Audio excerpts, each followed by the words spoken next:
안녕하세요. 평소에 듣기만 하던 이 채널에 제가 사연을 보내게 될 줄은 꿈에도 몰랐네요. 저에게도 이런 일이 생길 거라고는 상상도 못했습니다. 주변에서 제 이야기를 듣고 무조건 사연 신청해보라고 해서 이렇게 용기를 냈습니다. 저는 홀아버지 밑에서 살아온 장녀였어요.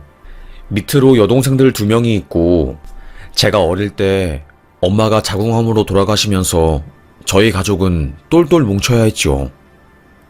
아빠는 고졸에 공장에서 일하는 직원이었어요. 하지만 꼼꼼한 아빠의 성격 때문에 공장장들은 아빠를 무척이나 좋아했고 그만큼 아빠는 많은 일자리 기회를 얻었습니다. 참 다행이었던 거죠. 그 덕에 저희 자매는 굶지 않고 살았으니 말이지요. 하여튼 아버지는 밤낮 없이 일하셨고 그 와중에 저희에게 말하셨어요. 누구 밑에서 일하는 게 마음 편할지 몰라도 나중에 미래를 생각하면 나만의 것, 남들은 따라오지 못하는 나의 것이 있어야 해. 아빠도 지금은 남 밑에서 일하지만 언젠간 아빠만의 회사를 설립해야지. 아빠는 안주하는 성격이 아니었습니다. 현실에 절대로 안주하지 않고 항상 노력하는 사람이었어요.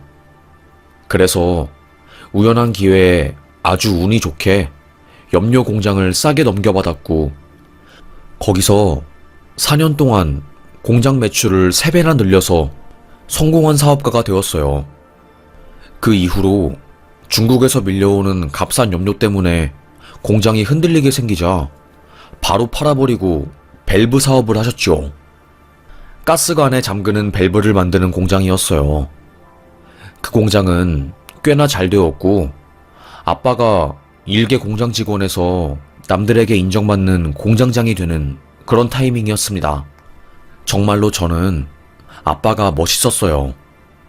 아무리 힘들어도 극한의 상황에서 항상 버티고 잘 이겨내는 아빠가 대단해 보였습니다. 그래서 저도 강한 여자로 살았던 것 같아요.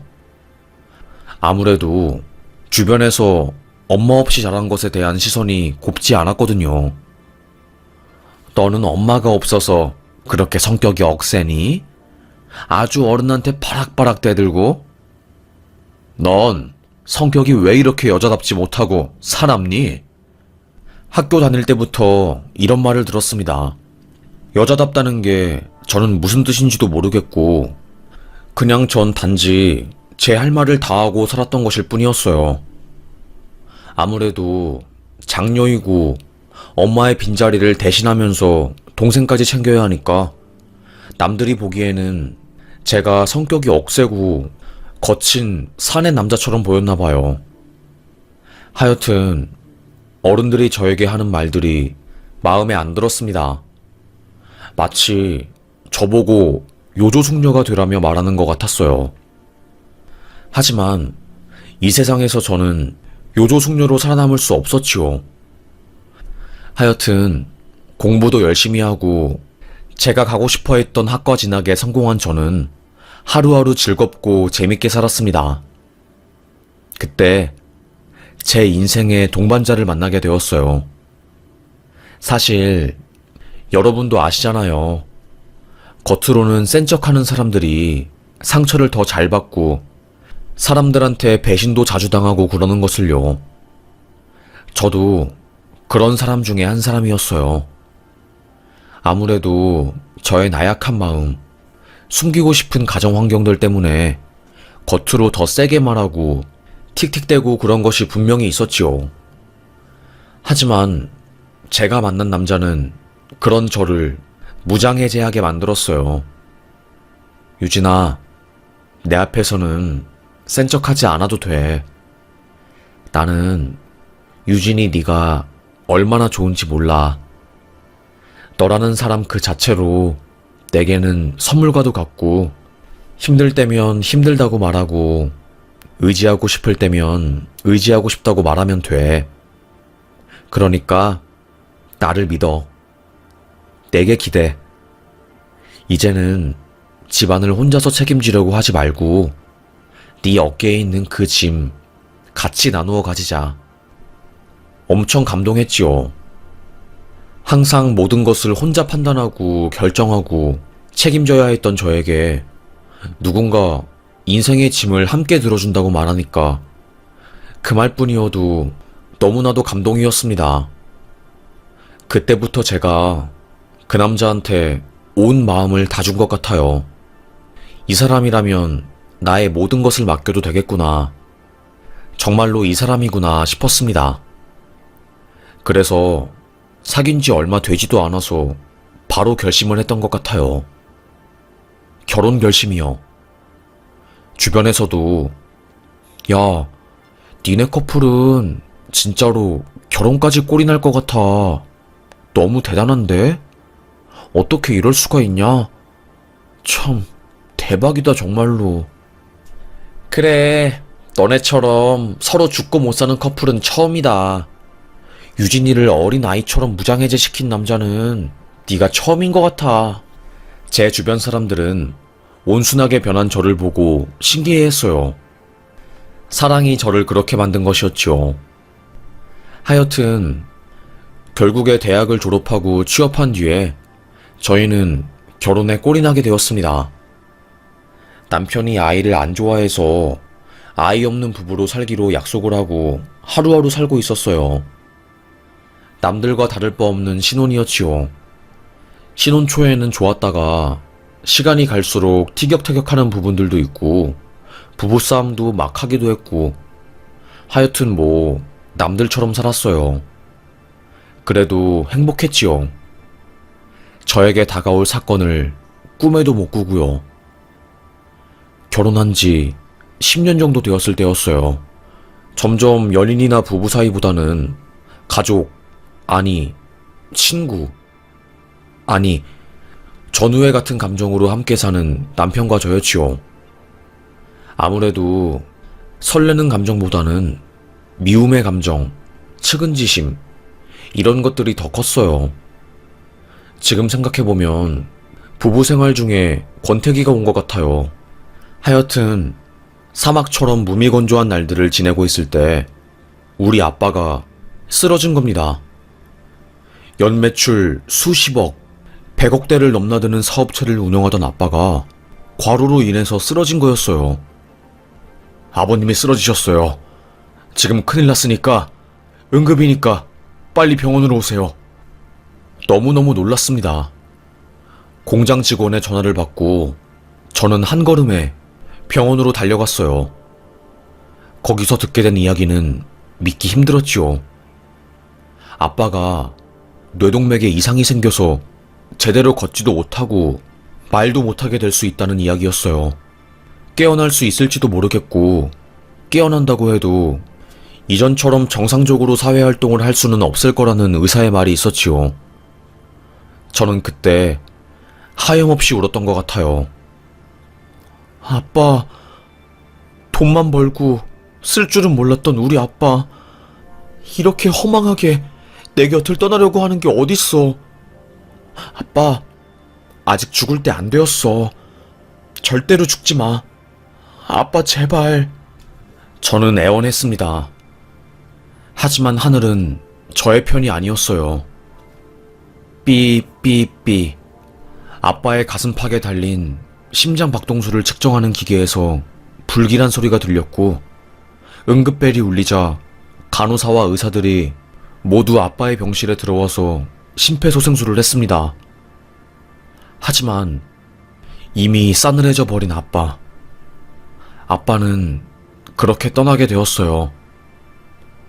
하루아침에 공백이 생겨버린 아빠의 자리. 저는 마음을 추스를 틈도 없이 하던 일을 그만두고 공장에만 매달리게 되었어요. 장례식 때도 정말 죽을 맛이었죠. 그래도 시모랑 남편이 아빠의 장례를 잘 도와주었어요. 시모는 아이고 마음고생해서 어쩐담.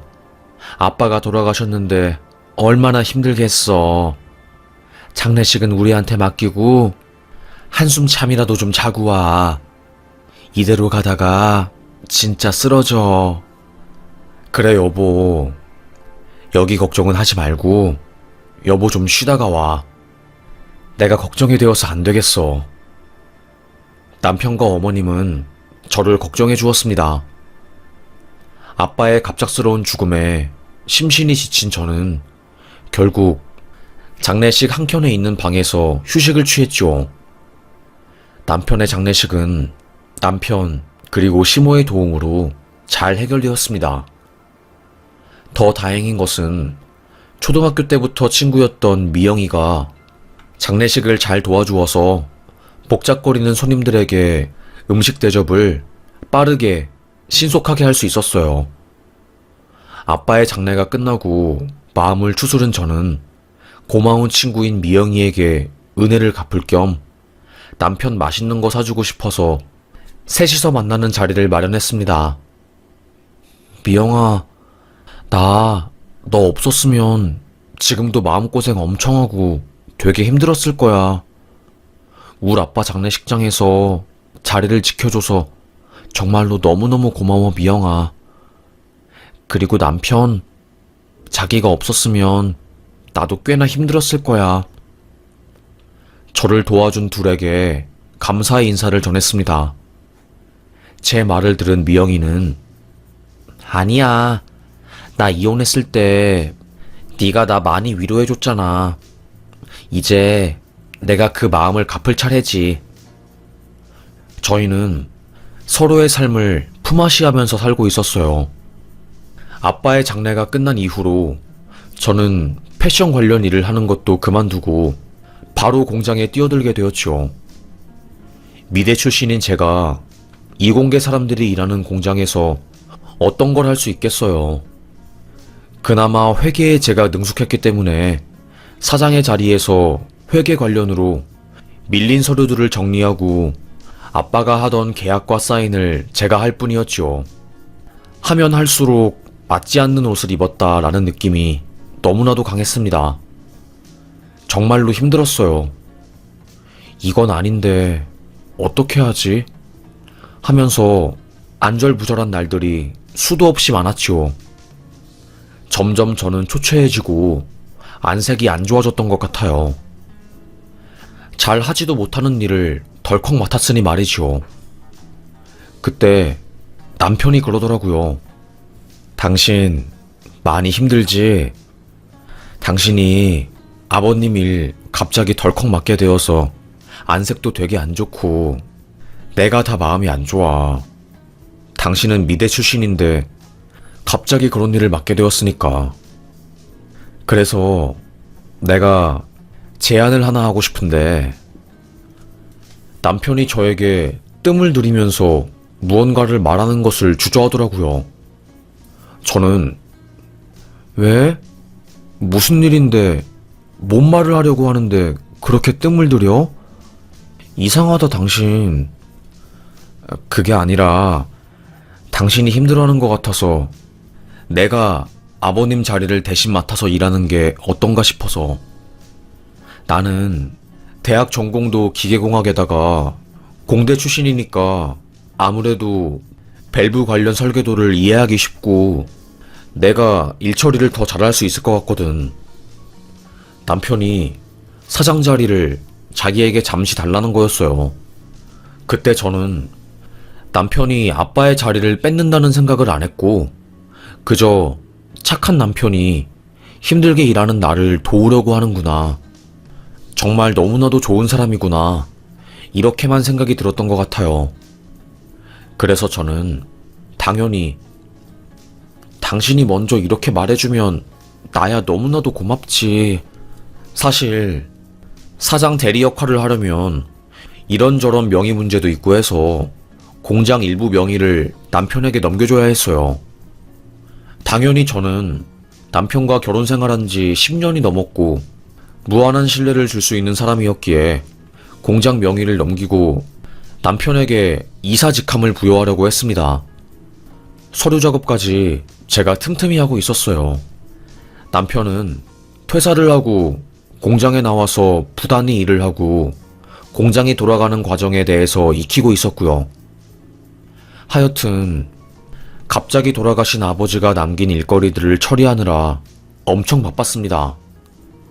바쁘니까 제 자신을 돌보기 힘들었고, 저도 심적으로 지쳤던 것 같아요. 대학 동기를 만나서 그동안 쌓였던 감정을 풀려고 한 막걸리 집에서 약속을 잡았습니다. 저는 아직도 그날이 생생해요. 부슬비가 내리는 날이었고, 막걸리 집에는 사람이 딱 한 테이블만 있었어요. 제가 먼저 자리에 착석을 하고 음식을 시키고 있는데, 건너편 테이블에서 누가 저를 보고 허리를 숙여서 조심스럽게 다가온 겁니다. 혹시 하늘 장례식장에서 몇 달 전에 아버님 보내신 분 아닙니까? 저는 놀랐습니다. 자세히 보니까 장의사였어요. 우리 아버지 염을 하시고 입관식 할 때 도와주신 분이었지요. 술을 얼마나 많이 마신 것인지 목부터 빨개져서 술 냄새가 진동을 했습니다. 그분은 저에게 갑자기 "아직도 남편이랑 결혼 생활 하시고 계세요?" "네? 아니, 갑자기 그런 거를 왜 물으세요? 이혼 안 했고 잘 살고 있어요." 아이고, 남자 보는 눈이 없네, 진짜. 그 장의사는 한풀이를 하듯이 저에게 갑자기 이야기를 하는 거였어요. 그 남자가 저에게 한 이야기는 너무나도 충격적이었습니다. 참, 내가 장의사 일하면서 별의별 일을 다 겪어보았지만 이런 일은 적응이 안 돼. 당신 남편이 입관식 끝나고 어머님이랑 저 찾아온 거 모르시죠? 입관식 때 친인척 분들이랑 당신이 노잣돈으로 쓰라고 아버님 주머니에 넣어둔 돈, 그거 달라고 하더라고요. 남편이랑 당신 시어매가. 아휴, 사돈 노잣돈 달라고 하는 사람이 세상 천지에 몇이나 있겠어요. 에휴. 그 장의사의 말을 듣고 저는 깜짝 놀랐어요. 거짓말 치지 말라고, 진짜 내 남편 이야기냐고 수도 없이 물었지요. 그러자 술에 취한 장의사는 비틀거리면서 테이블로 돌아갔습니다. 아니, 평화로운 내 마음에 불 지피고 떠난 장의사가 너무 어이가 없고 이야기를 끝까지 들어야겠다는 오기가 발동을 했어요. 장의사가 있는 테이블로 갔습니다. 장의사는 술에 취해서 잠에 들었고 그 앞에 있는 일행이 저에게 말하더라고요. "이 사람이 한 말 다 맞아요. 저도 그때 그 상황에 같이 있었고 제 아들이 검찰에서 수사관으로 일해서 항상 저한테 언제 어디서 일이 터질지 모르니까 녹음기를 들고 다니라고 하거든요. 그때도 제가 가슴 주머니에 녹음기를 넣어왔는데 그때 대화가 다 녹음되어 있어요." 그 남자는 저에게 그날의 일을 상세히 말해 주었어요. 필요하면 그때 녹음도 보내줄 수 있다고 진짜라고 하면서요. 충격이었습니다. 장례식장에서는 그렇게 살뜰히 우리 아빠 장례를 챙기더니 뒤에서는 노잣돈을 훔치려고 하는 그들의 꿍꿍이를 도저히 모르겠더라고요. 순간 저는 뒤통수를 한 대 후려맞은 것 같은 기분이 들었습니다. 저는 그때부터 남편을 의심했어요. 핸드폰을 싹 다 뒤지고 남편 몰래 컴퓨터도 뒤졌는데 거기서 진짜 어마어마한 게 나왔습니다. 시모와 남편의 대화, 그리고 초등학교 동창인 미영이와 남편의 은밀한 만남까지 충격의 도가니였습니다. 남편과 미영이는 우리 아빠 장례식장에서 만나 3일을 꼬박 함께 일하면서 꽤나 가까워졌고 그때 사랑이 싹튼 거였어요. 소름이 돋았지요. 제가 아파서 방에서 쉬고 있을 때 그 둘은 이야기를 하면서 가까워졌고 저에게 권태감을 느낀 남편은 미영이와의 설레는 감정에 휩싸여 외도를 하게 된 겁니다. 미영이도 그때 남편과 이혼을 하고 외롭고 힘든 시절을 보내고 있었던 때였고요. 둘이 아주 찰떡궁합으로 상황이 맞아떨어져서 불륜질을 한 거고, 미영이는 제 남편에게 우리 아빠 공장을 차지하라고, 그 다음에 이혼하고 우리 재혼하자고 꼬드긴 겁니다. 시모도 제 남편에게 문자로 그랬더라고요. 장인 돌아가셨으니 네가 그 공장 가져야 하지 않겠니? 네 아내는 기가 워낙에 세고 성격도 억세니까 순순히 그 공장 넘길 리도 없고 네가 알아서 살살 구슬려 봐야지. 그러게 엄마, 와이프 성격이 워낙에 세니까 나도 뭐라고 함부로 공장 이야기 꺼내기가 좀 그렇네. 일단 상황 봐서 내가 공장 사장 자리 차지할 테니까 기다려봐. 그리고 공장 명의 이전받고 몇 년 뻐기다가 이혼하면 그 수십억, 수백억 공장 내 손에 들어오는 거지. 저는 문자 메시지를 받고 처음으로 심장이 진짜 쿵쿵거리는 소리를 귀로 들었어요. 피가 거꾸로 솟는 느낌이 뭔지 알겠더라고요. 와, 정말 속에서 천불이 났고 손이 덜덜 떨렸습니다. 아무리 생각을 해도 이건 아니었습니다. 내 친구랑 바람난 것도 모자라서 우리 아빠 공장을 뺏으려고 계획적으로 내게 다가온 거구나. 어떻게 이럴 수가 있지? 진짜 어이가 없었습니다. 저 그때 고삐가 풀린 것 같았어요. 화가 나는 것을 겨우겨우 마음에 잠재우고 증거 자료를 모아서 제 컴퓨터에 옮겼습니다. 그리고는 입을 싹 닫고 모른 척을 했어요. 그 다음날 제가 강원도로 계약을 하러 가는 날이었거든요. 아침에 남편이 여보, 오늘 강릉 가서 하룻밤 자고 올라오는 거지? 너무 보고 싶을 것 같아. 조심히 갔다 와. 응, 알겠어. 인사를 했습니다. 속으로 저는 지랄한다. 뭐 보고 싶을 것 같아? 내 친구 미영이랑 바람 피우잖아. 내가 그거 모를 것 같니? 어디서 망둥이처럼 생긴 것이 입 나불대고 있어? 라고 생각을 했지만 침착한 표정을 유지하고 집을 나섰어요. 그런데 톨게이트를 지나고 있을 때 거래처 쪽에서 문제가 생겨서 약속을 미뤄야 할 것 같다는 전화가 온 거였습니다. 저는 차를 다시 돌려서 집으로 갔죠. 당연히 남편은 공장으로 출근한 줄 알고 있었고, 저는 집에 가서 좀 쉬다가 변호사를 만나서 이혼소송 관련 상담을 하려고 했어요. 세상에. 근데 제가 그날 엄청난 일을 겪어야 만 거죠. 집에 비밀번호를 누르고 들어가니 집안에는 아주 무당이 칼날 위에 올라가서 쌩난리가 난 겁니다. 남편이랑 시모는 무릎 꿇고 무당 이야기 듣고 있고, 대문을 열고 제가 들어오니 그들이 전부 저를 쳐다보고 깜짝 놀라더라고요. 저도 놀랐죠. 무슨 집에 오색깔 깃발이 걸려있고 바닥에는 쌀알이 퍼져있고 무당 옆에서 북치는 사람은 팥을 제 남편이랑 시모한테 뿌리고 있고, 이게 뭔 시트콤 드라마인가 싶었습니다.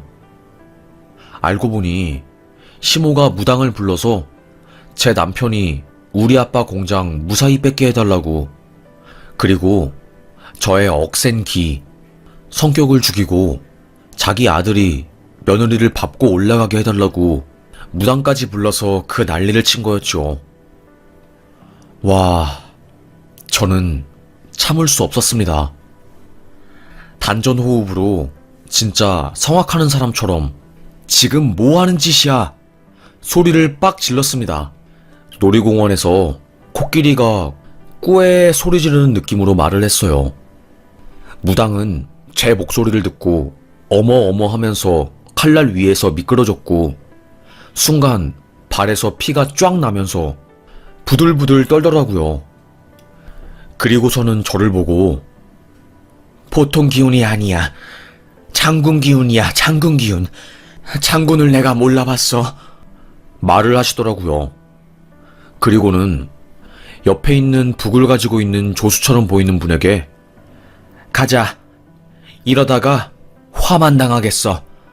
이런 기운을 가지고 있는 사람은 건드는 게 아니야. 이러다가 우리까지 벌받아. 무당은 저에게 90도로 인사를 하고 나가려고 하더라고요. 저는 무당의 그 싹 돼지기름 발라가지고 묶은 똥머리를 탁 잡았습니다. 집은 치우고 가야지. 이거 누구 보고 치우라고. 소리를 지르니 무당이 화들짝 놀라서 어버버 거리더니 바로 납작 엎드려서 바닥에 떨어진 쌀이랑 파치랑 주워서 쓰레기통에 버리고 저는 그 조수한테 걸레를 던지면서 집안 싹 닦으라고 소리쳤습니다. 진짜 저도 제가 웃겼어요. 무당을 상대로 기싸움에서 이긴 제가 어처구니가 없었지요. 남편이랑 시모는 입이 떡 벌어진 채로 저를 보았습니다. 남편의 망둥어 같은 입술을 손바닥으로 팍 때린 뒤 저는 소리쳤어요. 네가 미쳤구나. 내 친구 미영이랑 바람 피우는 것도 모자라서 이제는 우리 아빠 노자똥까지 가지고 가고 공장도 뺏으려고 해? 화가 난 저는 남편의 눈썹 사이에 난 노란 색깔 여드름을 엄지손가락으로 팍 눌렀습니다. 무슨 콩국물 같은 염증이 쭉 튀어나왔고 남편은 으악거리면서 고통을 호소했어요. 저는 웃으면서 말했지요.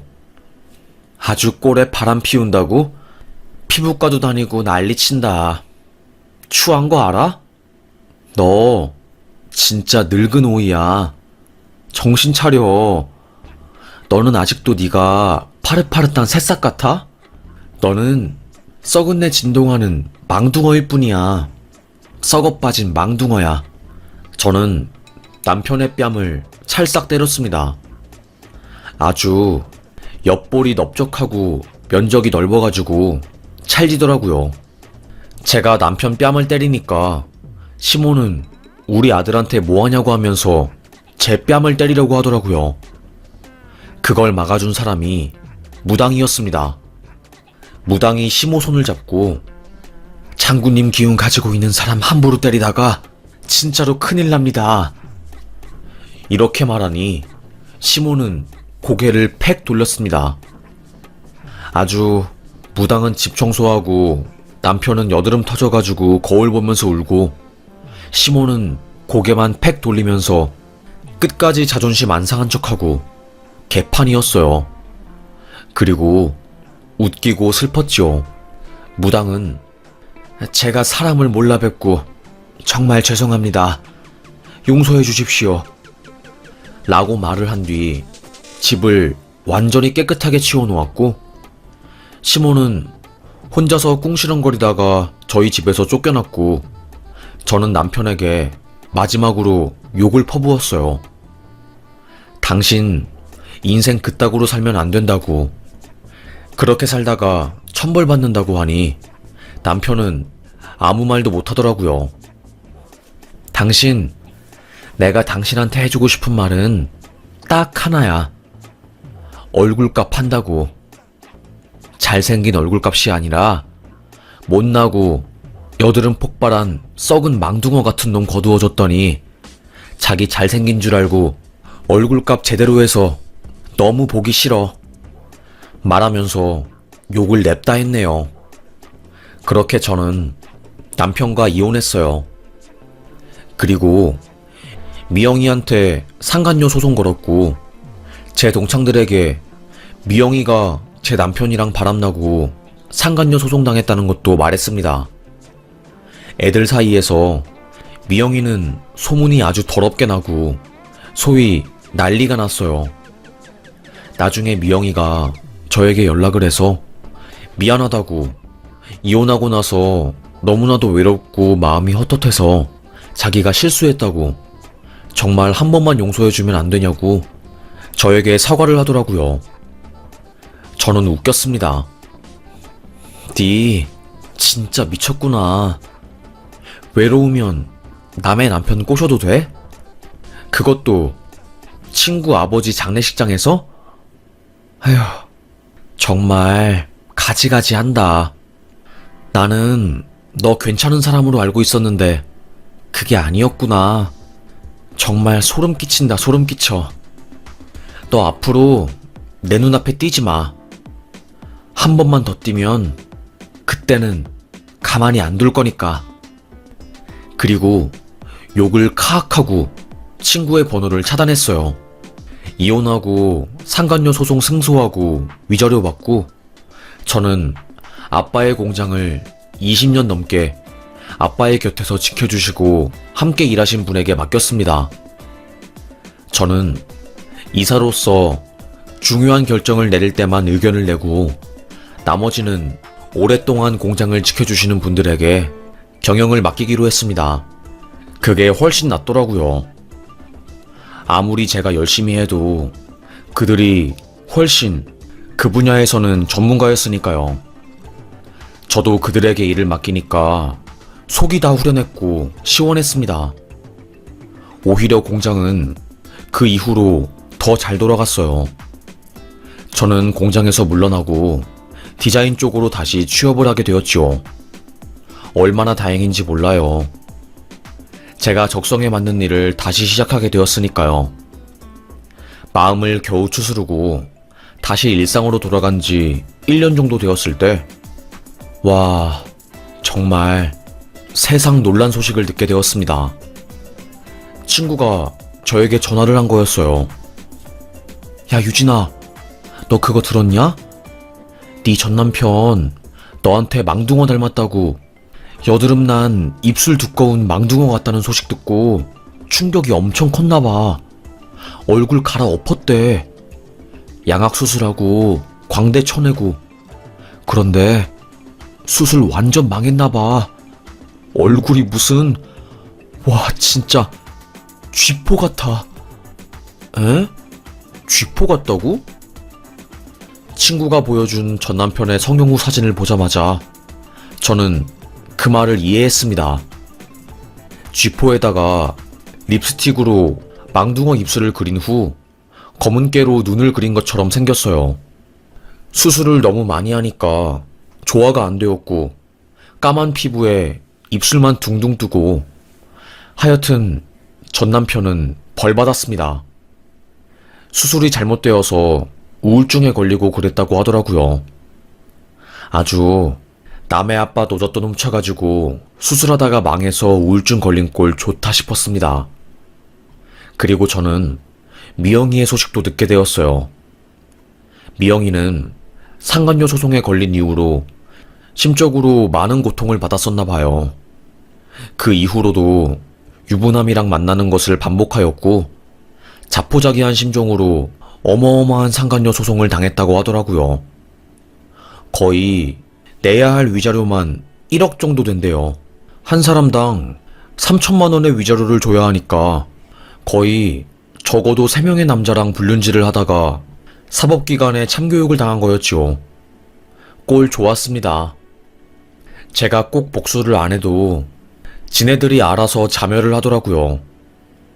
한 명은 성형 중독이 되어가지고 얼굴도 못 들고 다니고, 한 명은 불륜 중독이 되어가지고 인생이 파탄나버리고, 저는 힘 하나 안 들이고 그들의 인생이 나락으로 빠지게 만들었지요.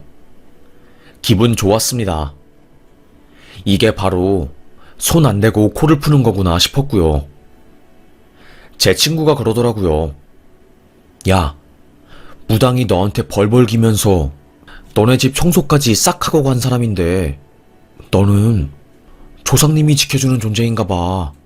그러니까 불륜녀랑 네 전남편이 그렇게 인생 망한 거지.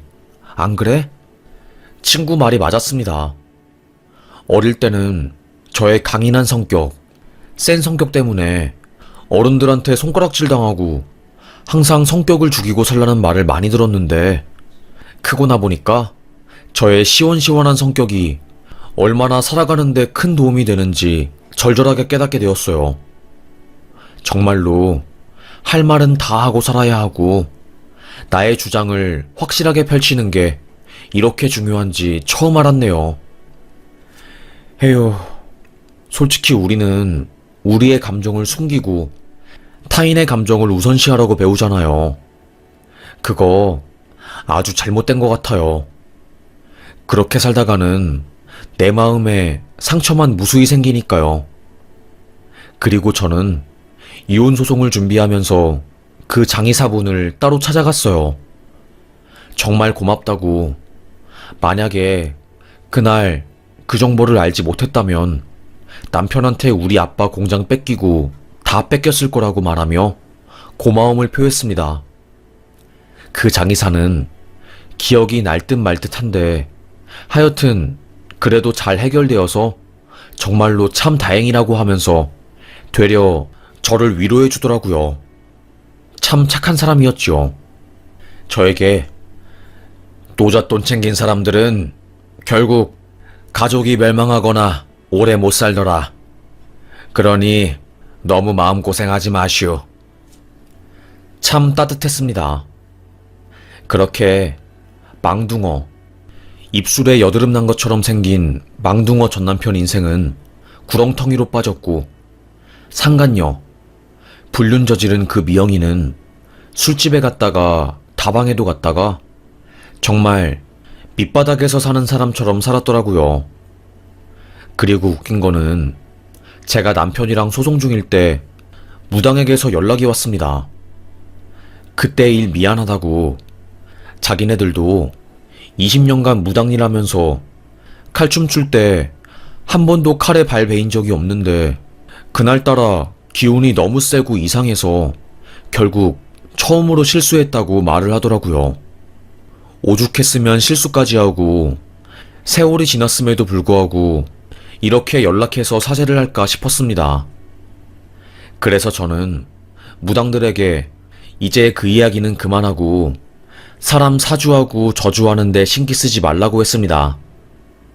무당들은 고개를 조아리면서 알겠다고 하고 뒤로 물러나더라고요. 참 그 모습을 보는데 신기하기도 하고 어이가 없기도 하고 그때 만감이 교차하더라고요. 우리 아빠 돈을 노리고 무당까지 불러가지고 구슬한 어머님과 전남편. 참 인간은 간사하고 속을 모르는 존재구나. 마음이 아팠어요. 어찌되었건 믿었던 사람에게 저는 배신을 당한 거니까 초반에는 충격이 크고 그랬지요. 그래도 시간이 지나면서 저는 마음의 상처가 아물었고 지금은 상당히 정신적으로 편해지고 괜찮아진 상태입니다. 아직도 그날을 생각하면 너무나도 화가 나지만 제가 운이 좋았어요. 막걸리집에서 장의사를 만난 것도 천운이었고 그 장의사가 술에 취해 저에게 이야기를 해준 것도 운이 좋았지요. 그리고 무당이 저를 보고 쫄아가지고 실토를 하고 사과한 것도요. 아마도 하늘에 있는 아빠가 저를 지켜줘서 제가 이렇게 저를 괴롭히는 사람들이 많아도 술술 헤쳐나갔나 봐요. 이제는 아빠에게 부끄럽지 않게 자랑스러운 딸이 되도록 노력을 해봐야죠. 그럼 저의 사연을 들어주셔서 정말 감사합니다. 저는 사연 여기서 마무리하겠습니다. 모두들 행복하셨으면 좋겠어요. 감사합니다.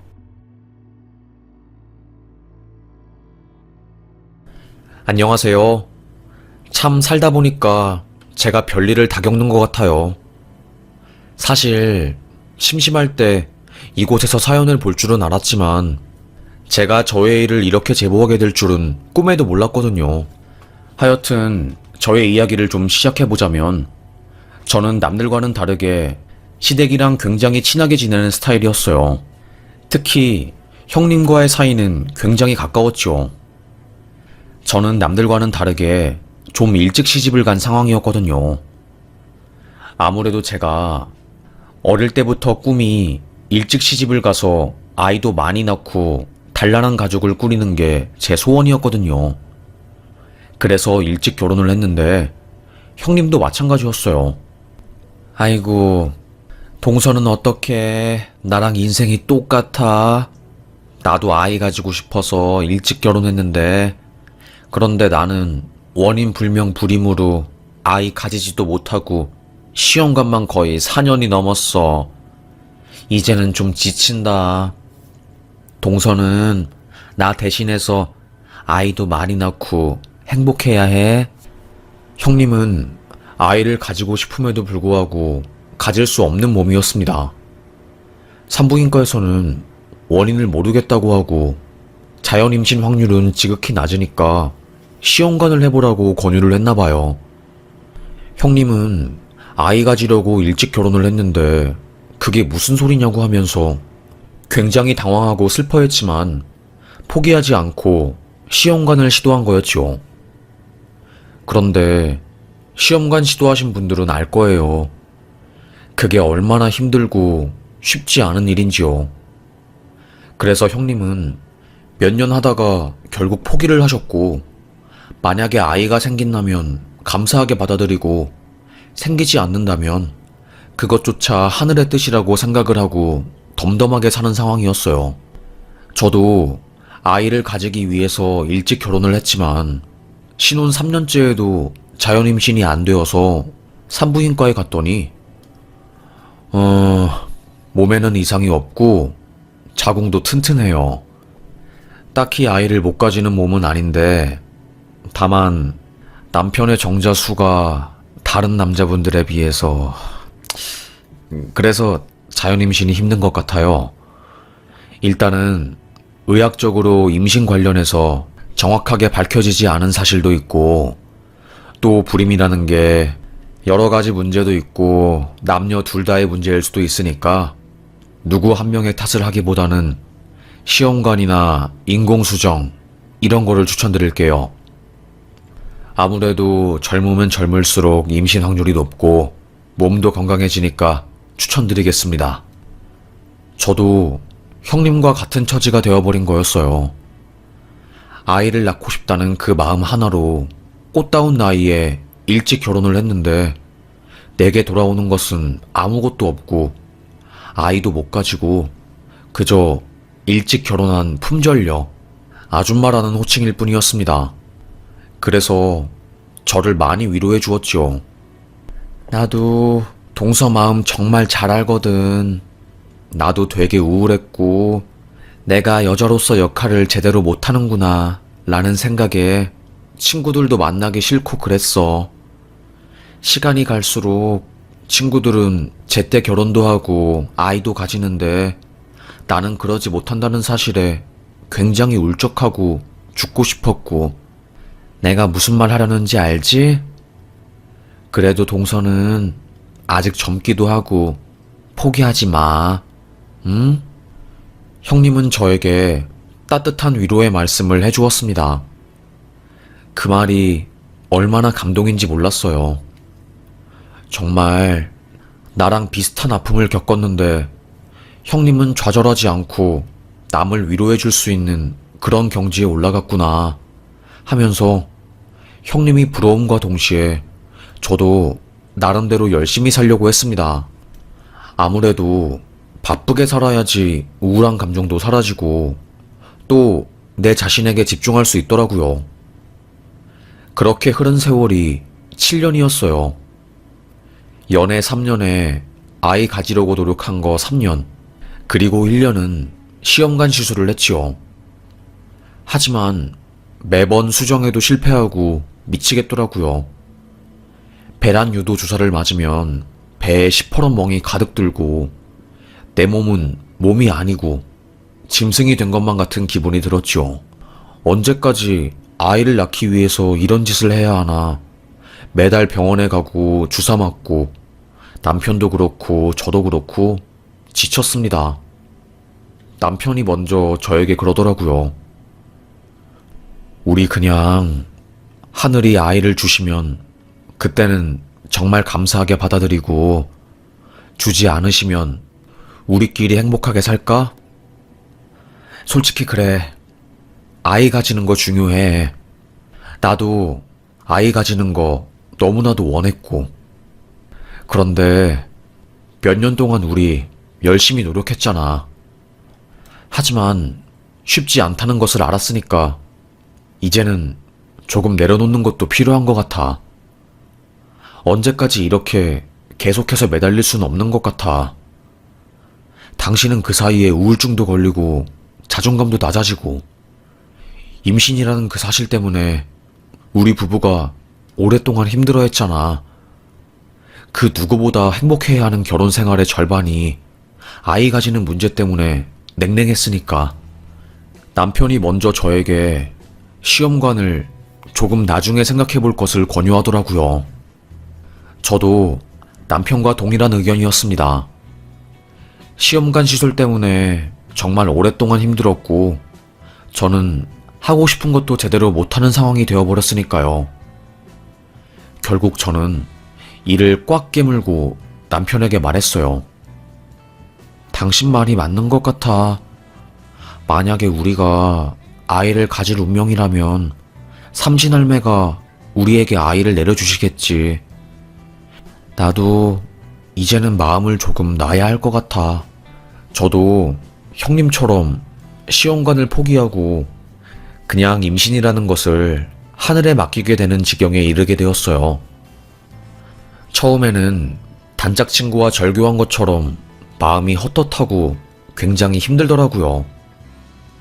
하지만 시간이 지나면서 조금은 견딜 수 있게 되었고, 담담하게 받아들였습니다. 그 과정에서 형님이 정말 많은 위로가 되어 주었어요. 제가 시험관을 포기한다는 사실을 듣자마자 그 누구보다 빠르게 저에게 먼저 전화를 해서 마음 괜찮냐고 하면서 위로를 해주었거든요. 그리고 심리 관련 서적이랑 불임 여자들 모임에도 초대해주고, 저 혼자가 아니라 많은 사람들이 임신으로 인해서 힘들어한다는 사실을 알려주고, 저를 고립되게 만드는 게 아니라 사회 속으로 흡수되도록 노력해 주었어요. 참 감사했죠. 그렇게 저는 시험관을 포기하고 딩크족, 아이가 없는 부부로 살기로 마음을 먹었습니다. 나름대로 행복하긴 했어요. 마음 한켠에 허하고 붕 뜬 것 같기도 하고 가끔씩 눈물이 나오고 서럽긴 했지만요. 아이 없는 삶도 나쁘지 않더라고요. 그렇게 한 가지를 포기하고 한 가지를 얻은 대가로 저는 평범하게 살고 있었습니다. 아이 없이 산 지도 거의 10년이 되었고, 임신이라는 문제는 저의 머릿속에서 지워진 지 오래였어요. 그런데 참 신기한 게, 사람이 마음을 비우면 잘 안 풀리는 일도 술술 풀린다고 하잖아요. 제가 딱 그랬던 겁니다. 마음을 비우고 아이를 가지는 욕심을 버리니까 기적이 일어난 거였어요. 저는 원래 생리를 정해진 날짜에 딱 하는 사람이었거든요. 남들은 잘 모르겠는데 저는 그랬어요. 항상 날짜에 맞추어서 매달 했죠. 그런데 이상하게 생리가 안 나오더라고요. 저는 이번 달에 스트레스를 많이 받아서 날짜가 뒤로 밀린 건가? 이상하네. 무슨 일인 거지?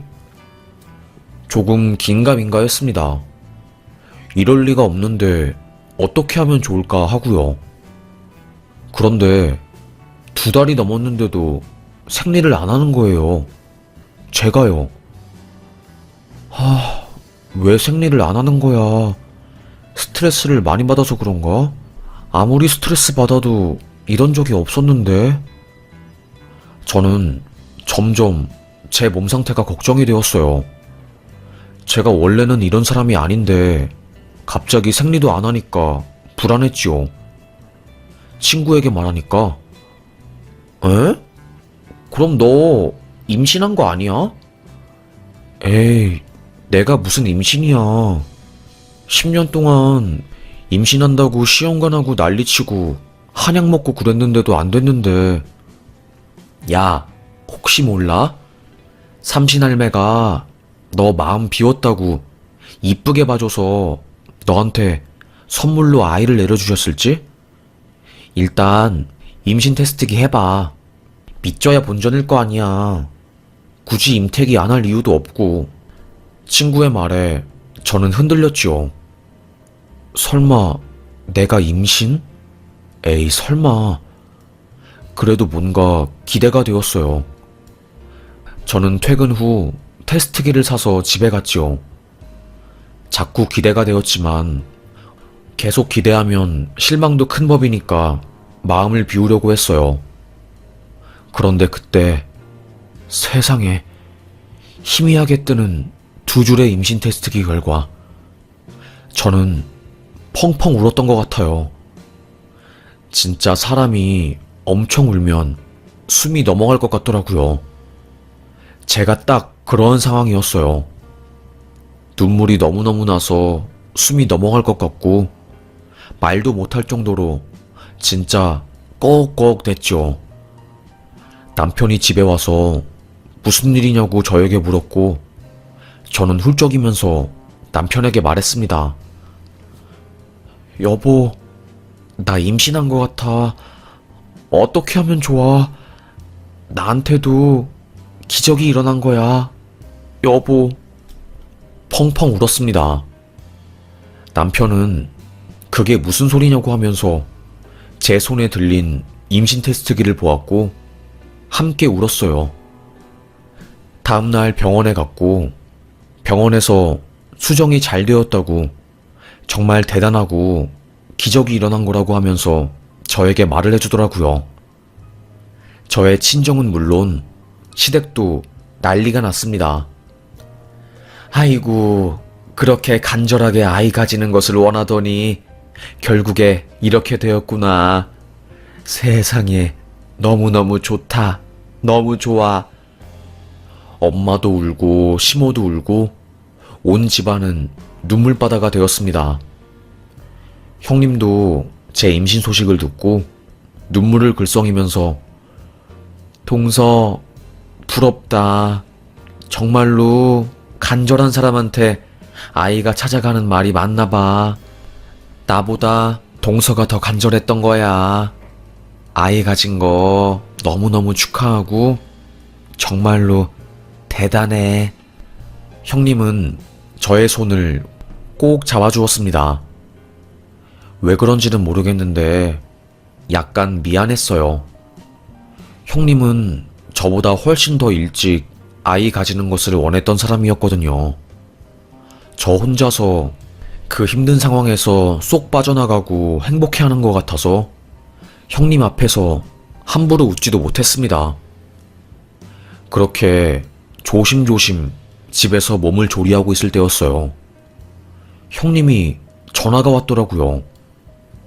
이제 조금 있으면 5개월 되니까 그 전에 자기가 아주 상다리 부러지게 진수성찬 차려주겠다고 하면서요.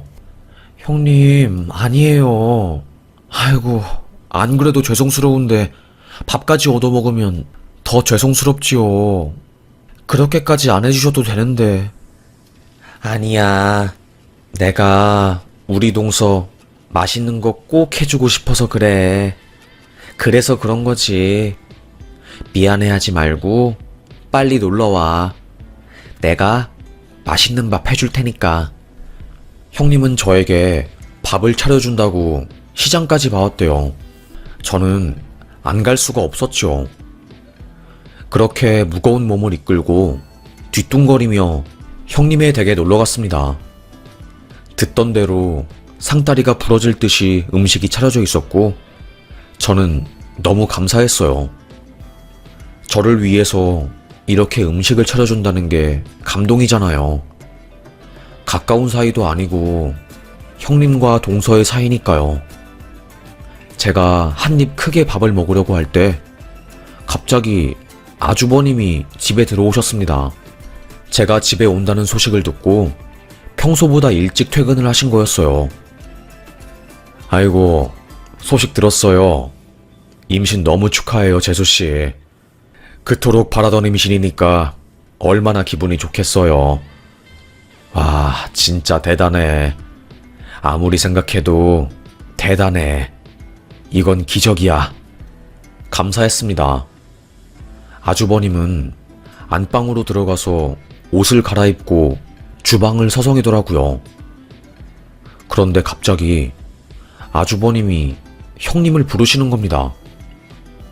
자기야, 빨리 와봐. 굉장히 당황하고 떨리는 목소리였어요. 형님은 안방으로 갔죠. 방문을 굳게 걸어 잠근 그들은 방문 안에서 엄청 소란스럽게 싸웠어요.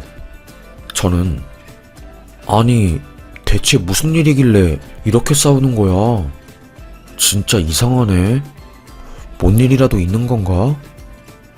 저는 어안이 벙벙했습니다. 밥을 제대로 뜨지도 못하고 기다렸어요.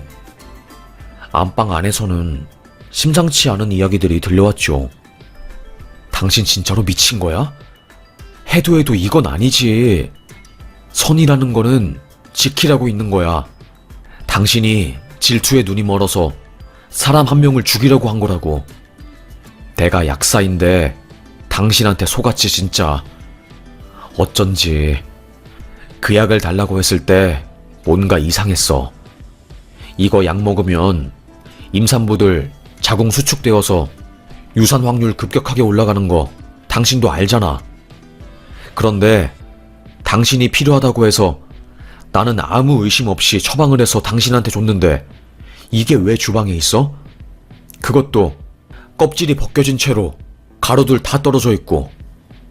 당신이 지금 재수씨 불러서 음식에 이거 넣은 다음에 준 거 아니야? 뭔 소리야 당신. 진짜 나 이런 사람으로 만들래?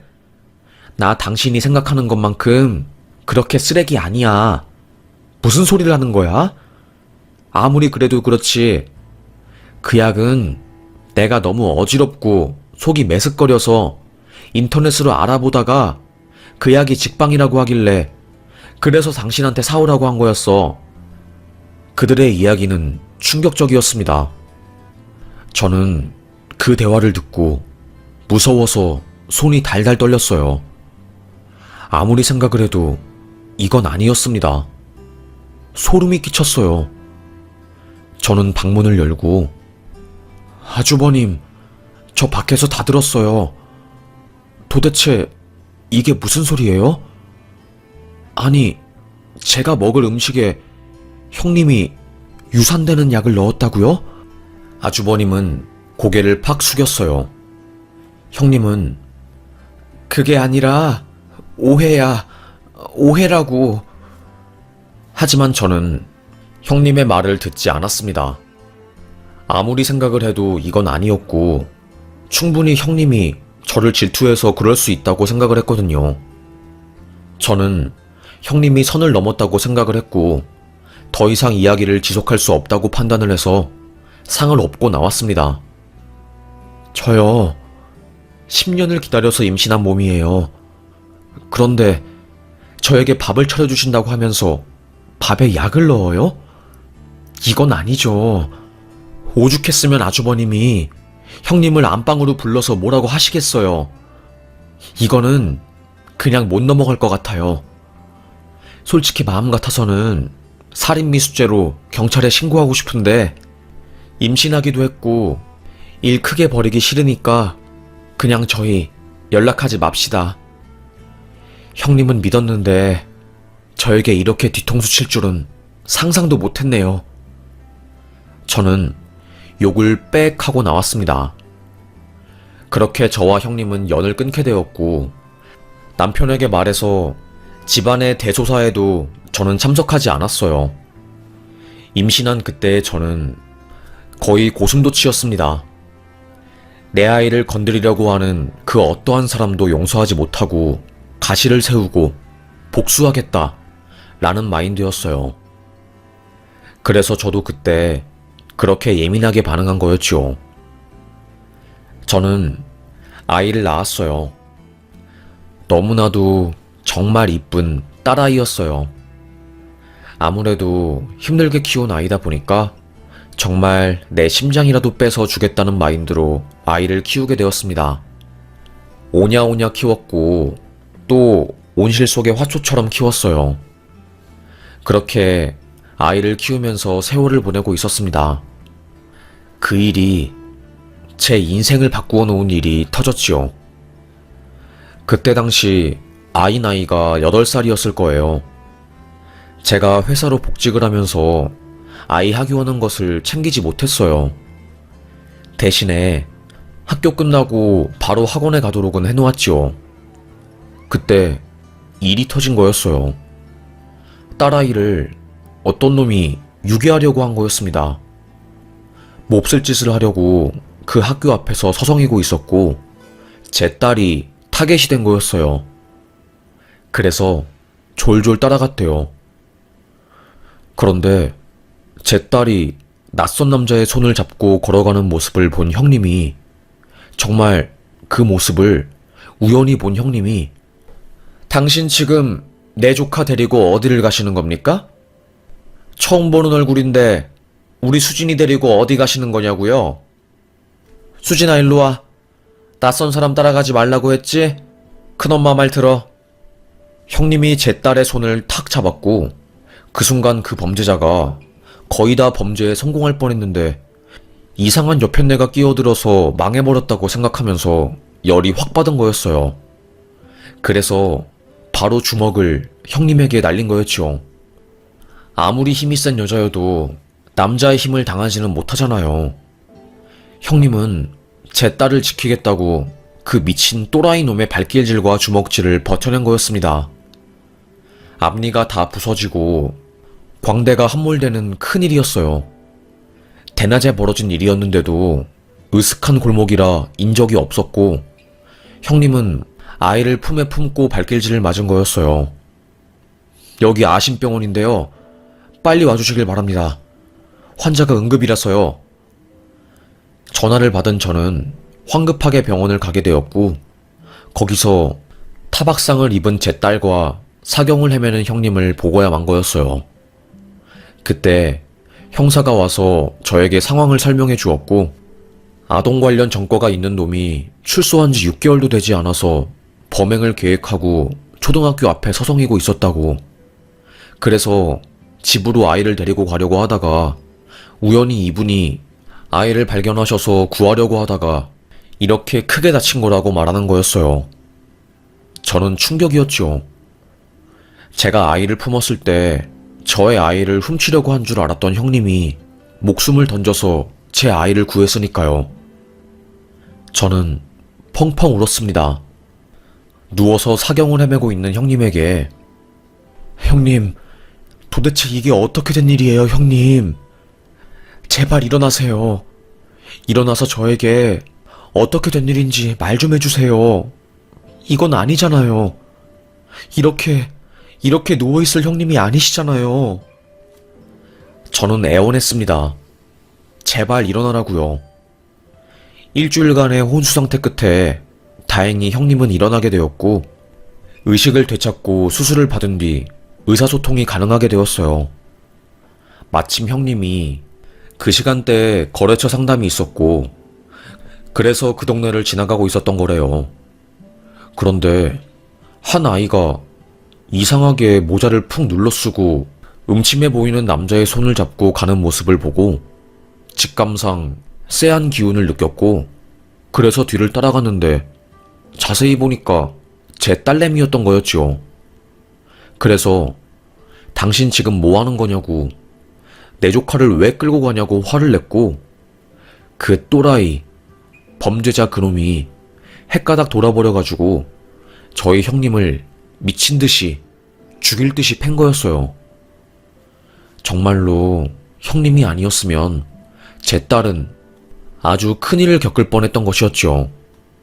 눈물이 나고 억울하고 화가 나고 미안하더라고요. 형님은 저에게 찢어진 입술을 힘겹게 열며 말했습니다. 그때 주방에서 남편이 보고 오해한 약은 이부프로펜이라는 약이야. 내가 자기 맛있는 거 해준다고 첫날부터 너무 무리해서 몸이 안 좋았고, 그래서 남편한테 약을 사오라고 한 거야.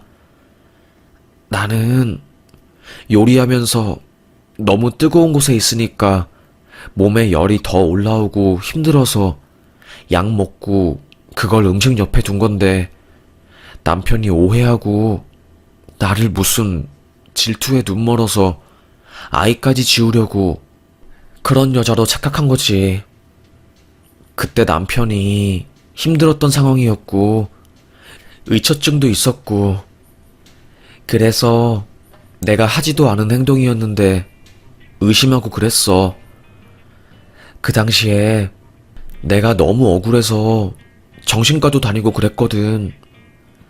동서한테 해명이라도 하고 싶었는데 괜히 내 말이 동서를 더 힘들게 하고 힘들게 가진 아이를 잃게 만들까봐 거의 10년 동안 누명을 쓴 채로 내가 입 다물고 있었던 거야. 저는 형님의 말을 듣고 펑펑 울었어요. 형님은 그 사건 이후로 얼마 지나지 않아서 아주버님이랑 이혼을 하셨거든요. 나중에 다른 남자랑 재혼을 했다는 이야기는 들었는데 정말로 저는 형님이 제 뱃속에 있는 아이를 죽이려고 유산시키려고 음식에 약을 넣은 줄 알았어요. 바보 같았던 저는 아주버님의 말만 듣고 철석같이 믿어버린 거였죠. 알고 보면 아주버님도 형님을 의심한 거고 그때 아주버님 정신이 정상이 아니었는데도 불구하고 저는 바보처럼 행동한 거였습니다. 너무너무 죄송했어요. 아이를 지키겠다는 마음 하나로 고슴도치가 되어서 나를 도와주려고 하는 사람에게 가시를 세우고 나를 위해서 어마어마한 수라상을 차려준 형님을 개무시하고 밥상을 엎었으니 말이죠. 만약에 정말로 내 아이를 죽이려고 했던 사람이었다면 그 상황에서 몸을 던져서 제 아이를 구해주었을까요? 저는 후회스럽고 죄송했습니다. 바로 형님 앞에서 무릎을 꿇고 싹싹 빌었어요. 형님, 제가 미쳤나봐요. 진짜로 내게 중요한 사람이 누군지 구분도 못하고 미친 짓을 벌인 거였어요. 저를 좀 용서해주세요. 정말로 너무너무 죄송합니다. 싹싹 빌었고 형님은 웃으면서 나는 이해해. 10년 만에 가진 아이였으니 얼마나 예민했겠어. 나는 다 이해하니까 너무 그렇게 미안해하지 마. 얼굴에 피멍이 든 채로 씩 웃는 형님을 본 저는 눈물이 나더라고요. 정말 중요한 사람, 내게 도움이 되는 사람을 못 알아보고 내가 미친 짓을 했구나 라는 마음에요. 저는 휴직을 하고 거의 4개월 동안 형님 건강이 온전하게 돌아올 수 있도록 온몸을 써서 간호를 했어요. 정말 지극정성으로 했습니다. 거기 있는 병원 간호사들이 이렇게 간병을 지극정성으로 하는 사람은 처음 봤다고 너무나도 대단한 것 같다고 하면서 말을 했어요. 그렇게 다행히 형님은 얼굴 재건 수술도 성공하게 되었고 함몰된 광대뼈도 회복이 되고 퇴원을 할 수 있었습니다. 그리고 그 범인놈은 집행유예 기간에 그 짓을 벌였기 때문에 현장에서 체포가 되었고 말할 것도 없이 바로 구속수사가 진행되었어요. 정말로 너무너무 다행이었죠. 그놈은 바로 징역형을 선고받았고 복역하게 되었습니다. 제 딸은 충격으로 인해서 잠시 동안 학교에 가지 않고 심리치료를 받게 되었고 이 사건으로 인해서 제 딸의 학교 앞에는 경찰들이 배치되었어요. 아무래도 유괴범이 나타났다는 소식에 학부모님들이 난리가 났고 학교 보안을 어떻게 하는 거냐고 항의를 대단히 많이 했기 때문이었어요. 참 그럼에도 불구하고 그렇게 큰 사건이 터지지 않아서 다행이었던 거였죠. 만약에 그때 형님이 제 딸을 보지 못했다면 생각도 하기 싫습니다. 너무나도 끔찍하고 말하기도 싫어요. 저는 형님에게 진심으로 사과를 했고, 제 남편도 형님 앞에서 무릎을 꿇고 오해해서 너무나도 미안하다고, 자기네들이 생각이 짧았다고 하면서 용서를 빌었어요.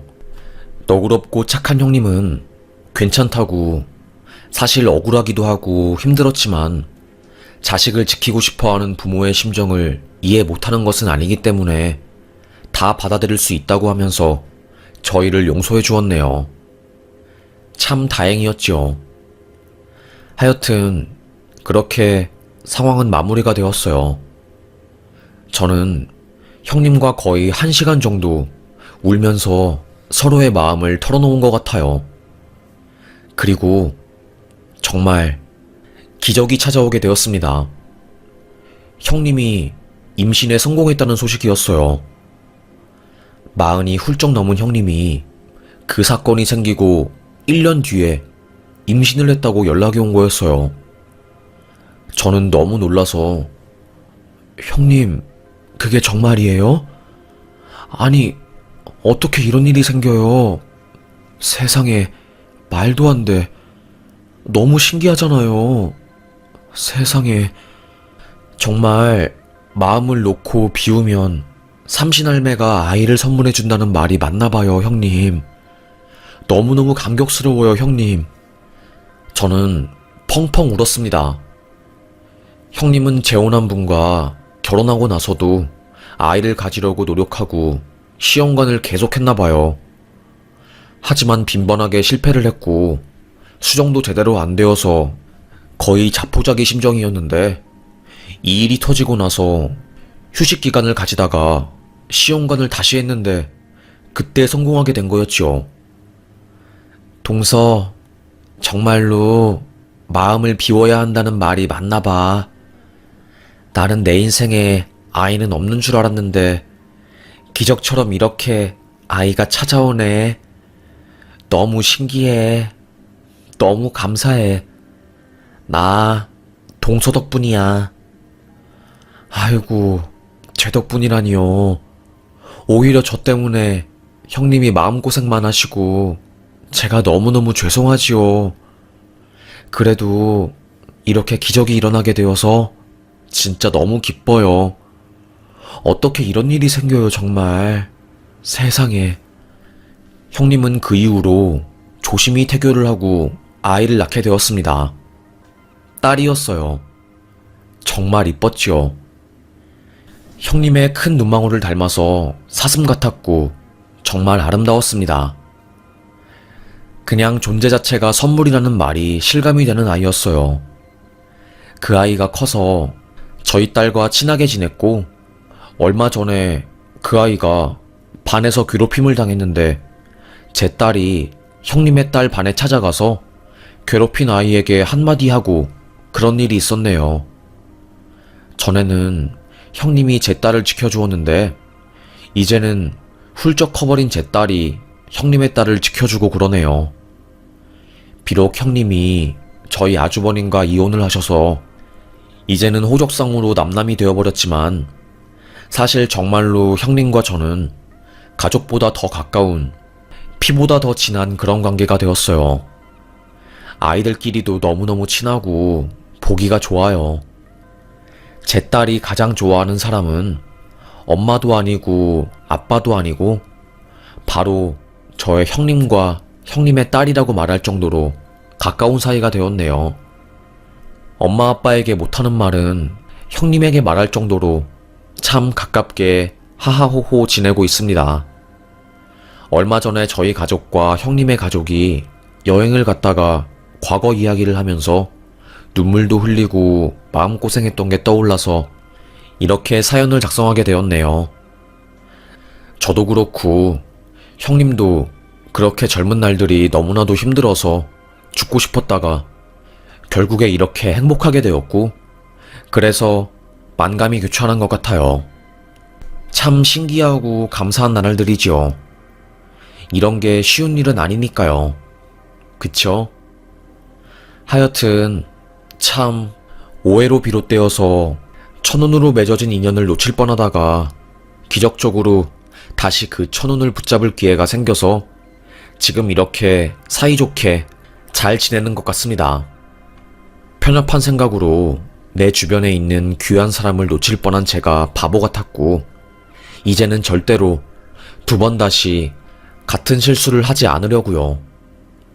사람이 얼마나 귀한지, 사람에게 상처를 주는 것은 사람이지만 그만큼 사랑과 힘을 주는 것 또한 사람이라는 것을 저는 아주 잘 알기 때문에 그 생각을 마음에 품고 앞으로 살려고 합니다. 저의 딸이 귀한 만큼 형님의 딸도 귀하기 때문에 저의 손길이 닿는 곳까지 두 딸들에게 최선을 다해주려고요. 그게 지금으로서는 저의 목표네요. 참 감사할 뿐입니다. 얼마 전에 형님이 유방암 1기에 걸렸다는 사실을 듣고 마음이 싱숭생숭했거든요. 정말로 가족 같은 형님이자 언니였기 때문에 그 병 판정이 더 가슴 아프게 다가온 것 같아요. 저는 형님에게 형님, 아파도 걱정하지 마요. 형님 딸은 내가 진짜로 친딸보다 더 친딸처럼 키울 거니까 알겠죠? 이제는 형님 건강만 챙겨요. 형님이 건강해야지 아이도 건강하니까요. 알겠죠? 위로를 해주었네요. 뒤로 가서는 눈물을 한 방울 훔치긴 했지만요. 지금 저희 형님은 치료를 잘 받고 있습니다. 제 딸은 무럭무럭 자라서 이제는 대입을 앞두고 열심히 공부를 하고 있고요. 힘든 시간이 흘러 다 지나가 버리게 되었고, 지금 저는 참 다행이라는 생각이 드네요. 버티다 보니까 그래도 힘든 것들이 다 지나간 게 너무나도 감사할 뿐입니다. 그럼 지금까지 저의 이야기를 들어주셔서 정말로 감사합니다. 어떻게 보면 형님이라는 호칭이 이미 이혼한 분에게는 맞지 않는 호칭일 수도 있지만 제 마음에 한 번 영원한 형님은 영원히 형님이니까 이렇게 계속 부르게 되었네요. 하여튼 참 인생이라는 게 그렇게 간절하게 바랄 때는 안 풀리더니 마음을 놓고 비울 때 그제서야 풀리네요. 신기해요. 간절할수록 마음을 비우라는 역설적인 그 표현이 이제 어떤 표현인지 알 것 같습니다.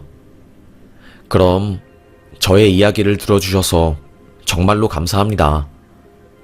여러분, 요즘 날이 더운데 건강 잘 챙기시고 오늘도 행복하셨으면 좋겠어요. 제가 전할 사연은 여기까지입니다. 저의 이야기 들어주셔서 정말로 감사합니다. 여기서 마무리 짓겠습니다.